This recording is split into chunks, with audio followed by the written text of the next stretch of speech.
Shalom Sobat PTG, kembali lagi hadir dan ketemu dengan saya di dalam episode kali ini. Kali ini di depan saya udah ada narasumber yang ganteng-ganteng, papa-papa muda nih. Luar biasa sekali. Untuk bersama-sama dengan saya kita membahas satu tema yang sangat menarik dan juga bobotnya lumayan, tentang penyembahan nih. Apa kabar sebelumnya nih? Koiram, Kanton. Baik, Brother Bona. Puji nama Tuhan, kita boleh ketemu di sini. Mungkin sebelum kita memulai membahas lebih dalam tentang podcast kita, mungkin perkenalan dulu nih dari Kak Anton mungkin. Oke, nama lengkap saya Julius Antonius. Saya berjemaat di GKKI SLCC dan profesi sehari-hari saya seorang karyawan swasta di bidang informasi teknologi. Saya seorang programmer. Wah. Jadi Keren. berkutat dengan codingan. Waduh. Dan almost sampai 24, ya nggak 24 jam sih, berjam-jam di depan laptop, berinteraksi dengan tulisan-tulisan aneh di HTML, Yeah. JavaScript dan Ini sebagainya. yang suka nge-hack jangan-jangan. Oke. Mungkin kalau misalnya sudah, berarti kan tadi sudah berkeluarga ya Kak ya? Sudah berkeluarga, anak 1, istri 1. Biasanya melayani di bidang apa Kak? Saya melayani di bidang musik di gereja. Ya, saya pemain bass. Main bass. Iya, dan sudah cukup lama main bass. Jadi sekarang saya melayani di GKKI SLCC sebagai pemain bass. Oke. WL juga kan? WL dulu. Iya. Pernah Sekarang jadi- fokus, ya. Sekarang fokus di Sekarang fokus satu di alat pemain bass, musik. ya. Oke. Nah, kalau mungkin dari Kohiram nih buat teman-teman sobat PTG yang belum dengar, saat ini kesibukannya apa sedikit, kemudian juga dipercayakan melayani di bidang apa aja. Ya, puji Tuhan, saya Hiram Adiguna di GKKI SLCC. Saya melayani sebagai worship leader dan juga saya juga ditahbiskan menjadi evangelis di gereja ini karena kemurahan Tuhan. Dan pelayanan saya di Favor of God Ministry yang ya salah satunya Anda anggotanya.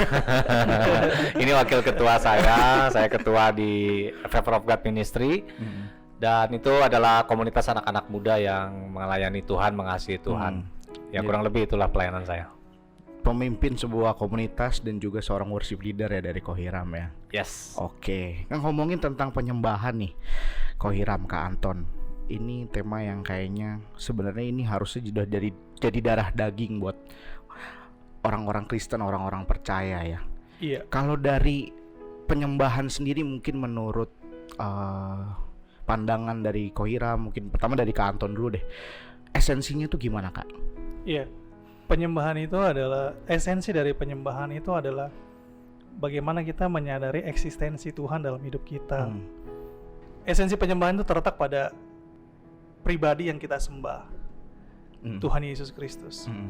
Nah, yang di dalamnya itu terdapat ketulusan dan kekaguman terhadap pribadinya, terhadap eksistensi Dia yang hadir dalam hidup kita, yang sudah berbuat banyak untuk kita. Nah, dan esensi yang lainnya adalah bahwa penyembahan itu Tuhan Yesus mengajarkan sebuah model penyembahan yang baru, yaitu penyembahan di dalam roh dan kebenaran. Jadi esensi dari penyembahan itu sebenarnya bagaimana kita menyadari kehadiran Tuhan dalam kehidupan kita, lalu dengan penuh kehormatan dan kekaguman kita akan Dia, kita jalani hari-hari kita dengan sikap seperti itu, sikap penghormatan dan sikap pengagungan terhadap eksistensi Tuhan dalam hidup kita. Oke. Jadi sebenarnya dalam penyembahan itu kita ada satu sikap yang harus kita bawa, yaitu pengagungan dan kekaguman terhadap sosok yang kita sembah ya, Tuhan Yesus Kristus. Seperti itu. Yeah. Oke.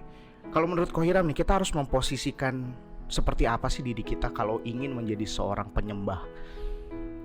Seorang penyembah itu kalau saya ambil dasar firman-Nya itu persembahkanlah tubuhmu ya. Jadi esensinya adalah kita mempersembahkan ya tubuh kita ini kan segala yang kita punya gitu. Yang paling berharga dari tubuh kita, dari hidup kita tuh ya kehidupan kita gitu. Jadi esensinya adalah bagaimana dalam setiap hari kehidupan kita tuh kita melakukan segala sesuatunya untuk Tuhan dan untuk kemuliaan Tuhan.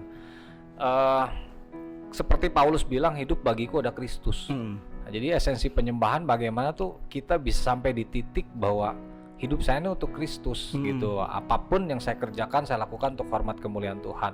Kemudian juga seperti Abraham ya, itu kan dia worship kata pertama worship di Kejadian 22 ayat 5 itu kan dia taat kepada firman Tuhan yang memerintahkan dia untuk mempersembahkan anaknya. Itu nggak mudah. Jadi yang pertama tadi hidup dengan mempersembahkan diri kepada Kristus, yang kedua taat kepada firman Tuhan.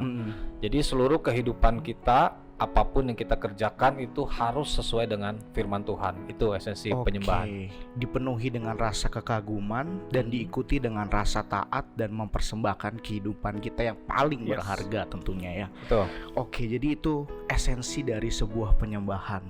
Kalau kita juga ngomongin penyembahan, pasti erat kaitannya nih Kak Anton dengan musik gereja. Iya.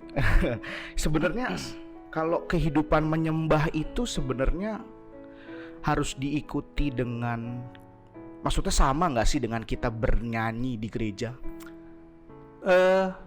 Kalau kita baca beberapa kejadian di Alkitab ya, penyembahan itu tidak ada hubungannya dengan musik. Ya. Oke. Penyembahan itu adalah sebuah sikap hati. Seorang bisa menyembah tanpa musik, sangat bisa. Musik adalah salah satu alat. Salah satu alat yang bisa dipakai sebagai media kita ketika kita menyembah. Tapi itu bukan satu-satunya. Apakah kita bisa menyembah tanpa musik? Sangat bisa. Sangat bisa. Lalu apakah harus dengan nada minor baru kita bisa merasakan hadirat Tuhan? Enggak juga gitu kan, enggak. Iya kan? Kita mainkan dengan nada yang metal gitu, tapi kita tahu Tuhan hadir, esensi bahwa ada Tuhan yang hadir bersama kita. Dan kita mau taat seperti tadi Bro Hiram bilang, itulah penyembahan. Jadi kalau mau dibilang penyembahan dan musik ada kaitannya ketika kita bicara tentang musikalitas, tetapi tentang esensi penyembahan nggak selalu butuh musik. Ketika seorang wanita yang menyeka kaki Yesus dengan rambutnya, nggak ada musik di situ, tapi itu bentuk penyembahan yang luar biasa di situ. Ketika tadi Bro Hiram bilang ketika Abraham ingin mengorbankan anaknya, nggak ada musik di situ, tapi lihat sikap hati dia dan ketaatan dia ketika ingin mengorbankan anaknya, itu penyembahan gitu. Jadi musik adalah salah satu penunjang untuk kita dalam menyembah Tuhan, tapi bukan esensi penyembahan itu sendiri. Jadi nggak boleh dititik beratkan sebenarnya ya. Berarti kalau misalnya ada isu nih kok, kayak misalnya ada ya yang sering berkembang kan, wah ini musiknya nggak ngangkat, terus kemudian ini penyembahannya kurang hadirat Tuhannya. Sebenarnya cara nyikapinnya tuh gimana kok? Kalau menurut Ko Hiram? Pertanyaannya kok susah gitu ya. itu sering terjadi kok. Sering terjadi ya. Sering terjadi sebenarnya. Itu mungkin peristiwa yang terutama itu di gereja ya. Di gereja ya. Jadi memang hadirat Tuhan itu yang saya alami ya dalam kehidupan saya akan Tuhan nyatakan gitu kepada yang tentu saja bicara mengenai orang-orang terutama ya yang melayani di mimbar ya. Saya titik beratkan kepada worship leader dan pemusik gitu ya. Itu pertama ya harus ada kekudusan ya. Kekudusan, kepekaan, penundukan diri itu syarat-syarat mutlak bagi seorang pelayan terutama yang ada di mimbar. Nah, tapi juga itu harus berkolaborasi dengan jemaatnya. Jemaatnya harus punya kerinduan hati untuk ngikutin. Gak bisa ngandelin semuanya harus ya udah gua gini deh. Ayo bawa hadirat Tuhannya, nggak gitu. Jadi itu semua harus kerjasama, tetapi memang tuntutannya itu lebih berat kepada orang-orang yang melayani. Dalam arti worship leadernya sendiri penting untuk dia menjaga hubungannya dengan Tuhan, pengurapan dari Tuhan tuh ya ini juga susah ya, banyak kontroversi mengenai pengurapan, tapi saya kok yakin bahwa seorang worship leader tuh ya jaga kekudusan lah, kemudian juga kesehatian, kekompakan, kerukunan dengan tim musik itu juga berpengaruh akan hadirat Tuhan itu bisa dinyatakan dalam sebuah ibadah. Gitu. Oke. Jadi sebenarnya kalau bicara mau ngangkat atau enggak ya semuanya harus punya kerinduan dan hati yang sama. Harus punya kerinduan dan hati yang sama. Nah, biasanya kan yang tanda kutip yang kritik seperti itu jemaat. Iya, betul. Nah, jadi kita sebagai jemaat ya nggak bisa juga punya sikap hati ngeritik gitu terus doang. Kita juga harus punya kerinduan, berkolaborasi, bekerja sama, memiliki kesehatian dengan tim pemuji dan juga worship leader, maka dia akan merasakan hadirat Tuhan. Maka ya tanda kutip ngangkat itulah yang bisa terjadi gitu. Oke. Kalau dari Kak Anton mungkin ada tambahan? Kalau saya ya mengenai mengangkat tadi itu ya. Ini isu yang panjang lebar kali tinggi. Begini, sebenarnya yang harus kita bangun adalah kesadaran jemaat. Semua jemaat dan semua pelayan. Berarti ini bicara dari sisi jemaat ya, bukan dari sisi pelayan. Enggak, saya bilang jemaat semua. Kita harus set hati kita ketika kita datang ibadah. Itu set hati kita untuk memberi. Itu dulu deh. Tahu nggak audiensnya siapa? Sorga. Kita bukan pelangap-pelongo ngeliatin orang di depan gitu, gitu. Jadi terus apakah dengan lagu yang lirik dengan nada tertentu, dengan tempo tertentu yang bisa ngangkat gitu? Apakah dengan lirik dengan nada yang sederhana dengan 3 kunci nggak bisa ngangkat? Itu semua tergantung dari sikap hati. Kita harus set datang ke ibadah itu memberi, memberi persembahan. Dan yang ada di panggung gereja itu adalah bukan tempat utama penyembahan kalau menurut saya. Itu adalah tempat terakhir. Setelah kita melewati 6 hari kita beraktivitas dan di dalam aktivitas ada penyembahan kita.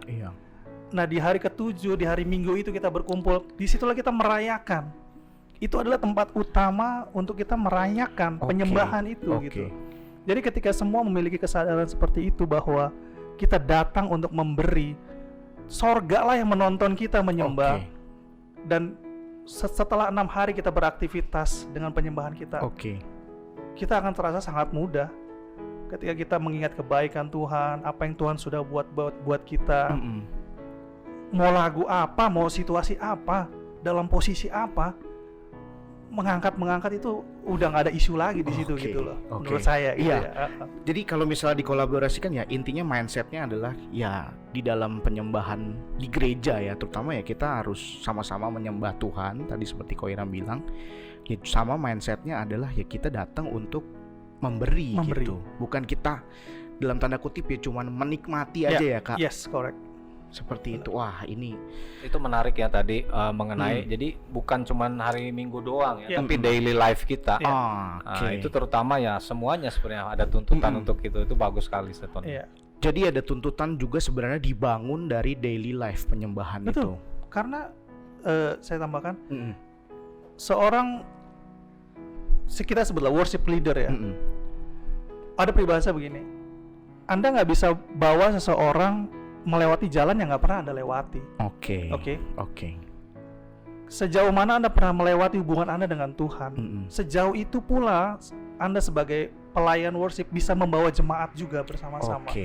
Kalau Anda nggak pernah punya hubungan yang dalam dengan yang intim, tiba-tiba Anda di mimbar berkata sesuatu yang mengajak jemaat untuk ke arah situ, bagaimana gitu kan? Karena belum pernah melewati jalan itu gitu. Kayak tour leader ya. Yes. Gitu. Jadi ya intinya sebenarnya semuanya punya tuntutan tapi ya Kak ya untuk membangun mesbah penyembahannya sendiri. Gak bisa kita dalam tanda kutip melemparkan tanggung jawab ya ke cuman tim pemuji, tim pemusik. Apalagi cuma seminggu sekali gitu. Nggak bisa. Itu jadi catatan penting nih buat sobat PTG kalau kita ingin dalam tanda kutip membangun mesbah penyembahan yang baru, yang lebih baik.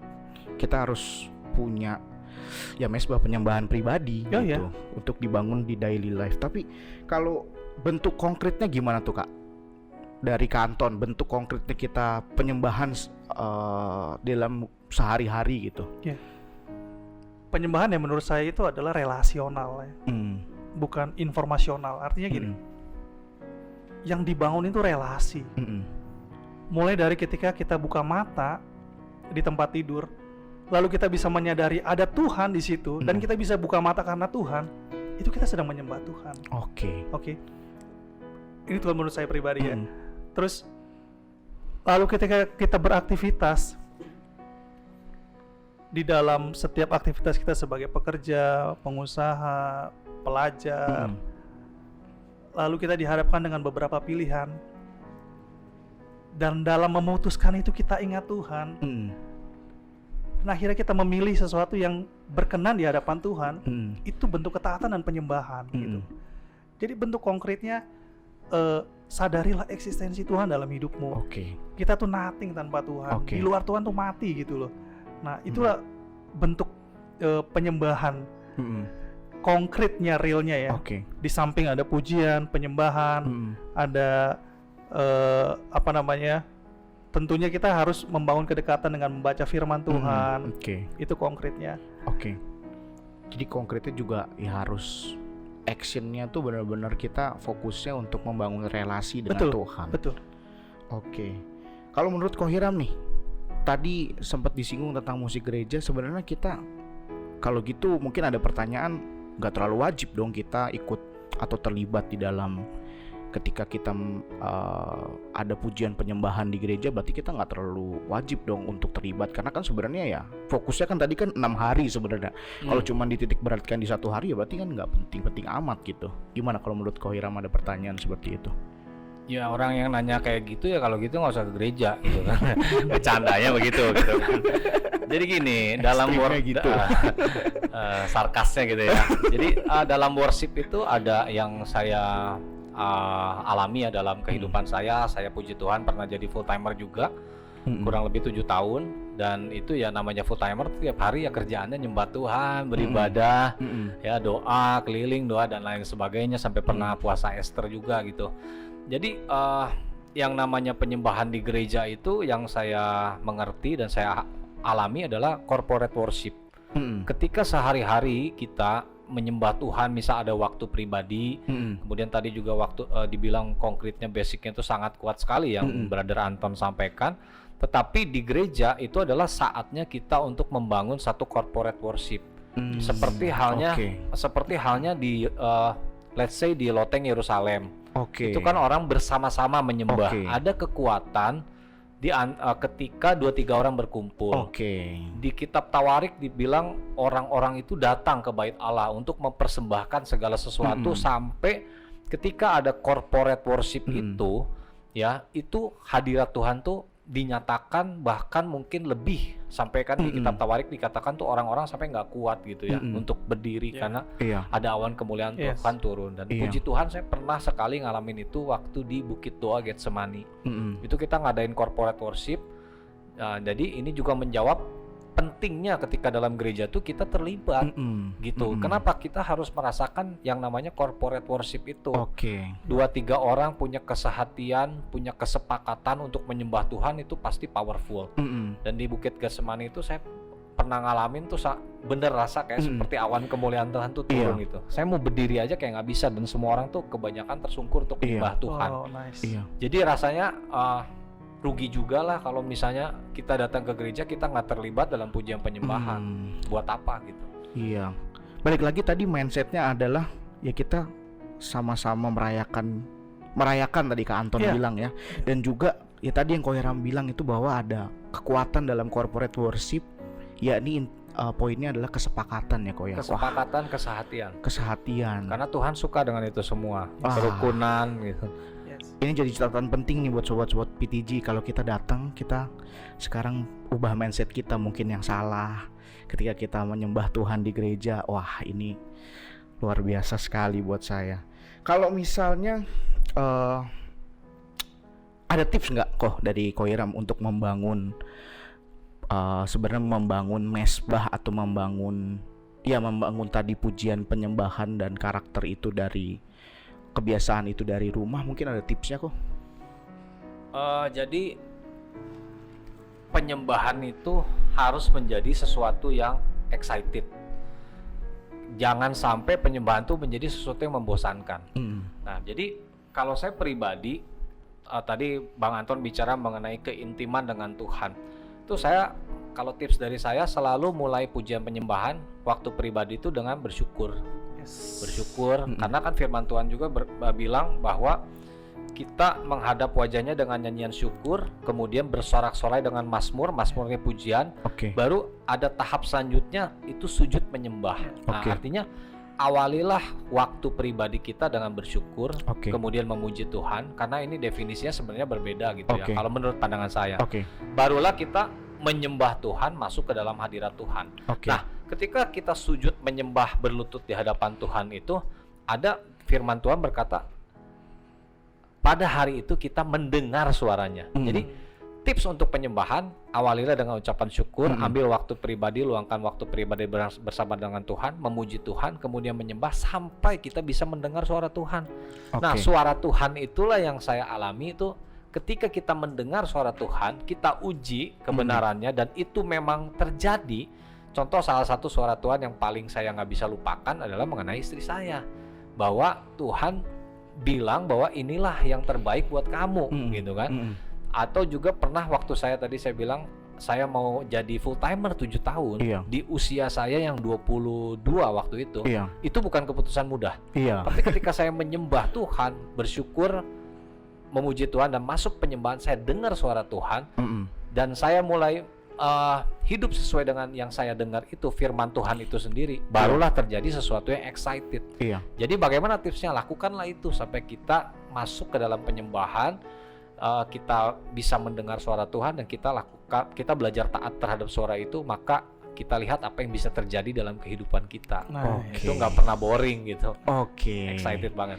Kalau dari Kak Anton mungkin ada pengalaman khusus di dalam pujian penyembahan yang bisa dibagikan, Kak? Pengalaman khusus ada tentunya. Jadi pernah gitu ya, suatu kali di kamar tidur gitu ya. Jadi jam 4 pagi gitu ya. Itu waktu saya masih kurang lebih kelas 3 SMP ya. Wow, masih muda SMP, sekali. Itu saya nggak tahu orang sebutnya apa, berasa tiba-tiba bangun. Ya kayak dibangun gitu. Dan dibangunin terus suruh berdoa. Ya udah, saat itu saya berlutut, dan waktu itu kami kamarnya los waktu itu ya, waktu di masa kecil kami itu kamarnya los ya, ada kamar khusus. Saya berlutut di situ. Ketika saya berlutut, saya menyembah Tuhan, menaikkan pujian bagi Tuhan, dan sampai satu titik saya nggak bisa keluar kata-kata lagi, cuma nangis. Dan yang terlintas itu adalah bagaimana pengorbanan Tuhan buat saya, bagaimana kasih Tuhan yang besar buat saya, dan sampai akhirnya Tuhan jamah saya di situ. Dan tubuh saya begitu bergetar, dan saya merasakan Tuhan, Kau baik. Dan Tuhan tuh menjamah saya di pagi hari itu. Itu satu pengalaman spiritual yang tidak pernah saya lupakan. Gitu. Sampai sekarang masih ingat ya. Padahal itu 3 SMP. Itu pertama kali saya ngalamin tangan bergetar lah ibaratnya. Itu kan hanya salah satu bentuk manifestasi. Betul. Ada begitu banyak. Tapi lagi-lagi esensinya itu menyadari akan kehadiran Tuhan. Gitu, ya. Dan tadi yang saya tangkap yang menginspirasi saya adalah ketika larut dalam pujian penyembahan tuh kita makin cinta dan makin kagum. Betul, ya, Kak? Betul. Karena kalau tadi yang Bro Hiram bilang itu udah paket komplit tuh tadi. Tips tadi itu udah paling komplit. Yang begitulah gitu kan. Nah, pujian itu adalah saat dimana kita bersyukur atas semua yang Tuhan sudah berikan. Apapun itu. Kesehatan, karir, keuangan, apapun itu. Bahkan kalau kita sakit, karir nggak baik, nggak punya uang, ada nggak alasan buat bersyukur? Ada. Hidupmu ditebus. punya rumah di sorga, mati langsung masuk sorga lah ibaratnya gitu kan. Itu harus disyukuri loh. Dan itu harus jadi keyakinan banget ya Kak. Itu pujian. Nah, penyembahan itu adalah sesuatu aktivitas yang kita lakukan karena pribadi Tuhan. Jadi sehingga ada lagunya, because of who you are, I give you glory. Jadi bukan karena apa-apa, karena Engkau Tuhan. Gitu. Jadi karena pribadi Dia, jadi kita beri Dia kemuliaan. Itu penyembahan. Ya, gitu. Kalau dari yang diselidiki atau yang diamati dari atau yang selama ini Ko Hiram rasakan sebenarnya berkat atau output apa sih kok ketika kita tuh nyembah Tuhan gitu? Ya, jadi saya tambahin tadi untuk tipsnya itu tentu saja kita harus disiplin ya. Sama seperti Daniel itu sehari 3 kali, padahal dia di pemerintahan kerjanya gitu. Itu luar biasa loh. Ya, kita berapa banyak waktu yang kita luangkan untuk kita menyembah Tuhan gitu. Toh dalam kehidupan saya ketika saya nyembah Tuhan, outputnya tadi Bang Anton bilang kita tuh merasakan kehadiran Tuhan gitu. Jadi intim dengan Tuhan, ya kita akan semakin serupa dengan siapa yang kita jumpai, gitu kan. Kayak kita bergaul dengan siapa, kita pasti makin mirip dengan orang itu. Dalam penyembahan pun saya ngalamin output ketika saya menyembah Tuhan, saya ini dulunya nggak karu-karuan lah gitu. Saya seorang pendosa gitu. Tapi setelah saya hidup dalam pujian penyembahan, saya banyak mengalamin itu cuman sebagian dari suara Tuhan yang saya pernah dengar tuh banyak sekali gitu. Ketika saya menghidupi pujian penyembahan itu, saya diubahkan Tuhan. Outputnya itu. Kemudian saya menjadi pribadi yang prinsip hidup saya itu sesuai dengan firman Tuhan gitu. Output selanjutnya itu, dan itu ketika seseorang punya hidup sesuai dengan prinsip firman Tuhan. Karena setiap dalam hidup ini banyak prinsip yang bisa kita adopsi, yang kita bisa pegang. Tapi saya ngalamin ketika saya hidup saya tuh dipenuhi dengan prinsip firman Tuhan, wah itu hidup yang sangat luar biasa, sangat berbahagia gitu. Dan satu lagi, kalau kita